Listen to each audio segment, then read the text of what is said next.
নমস্কার বন্ধুরা, Bengal weather update চ্যানেলে আপনাদের স্বাগত। বাংলার দিকে ধেয়ে আসছে শক্তিশালী পশ্চিমী ঝঞ্ঝা। এছাড়া বঙ্গোপসাগরীয় জলীয়বাষ্পের কারণে আজ ও আগামীকাল প্রবল ঝড় বৃষ্টির সম্ভাবনা রয়েছে।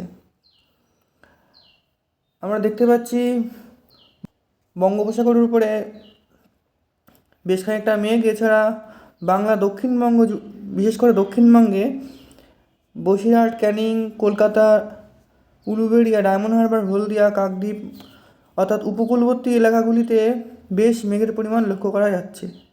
এছাড়া কৃষ্ণনগর, নদিয়া, তেহট্ট, বর্ধমান, বোলপুর, দুর্গাপুর, বাঁকুড়া এবং পুরুলিয়ার দিকে আমরা মেঘের উপস্থিতি লক্ষ্য করতে পারছি।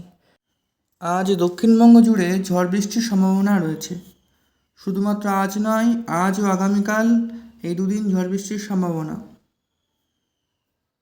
বন্ধুরা, ঝড়ের গতিবেগ 50 থেকে 70 কিমি পর্যন্ত, তবে বেশ কিছু জেলাতে হতে পারে।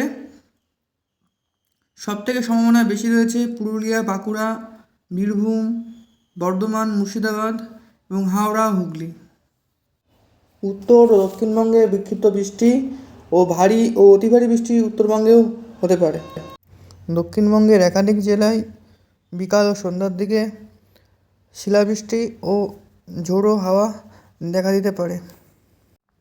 50 থেকে 60 কিমি গতিবেগে দমকা হাওয়া কিছুক্ষণের মধ্যে কিছু এলাকায় দুর্যোগের পরিস্থিতি সৃষ্টি করতে পারে। কালবৈশাখী সতর্কতা কলকাতাতেও। উত্তর ও দক্ষিণবঙ্গে বিক্ষিপ্ত বৃষ্টি, ভারী ও অতি ভারী বৃষ্টি উত্তরবঙ্গেও সম্ভাবনা রয়েছে।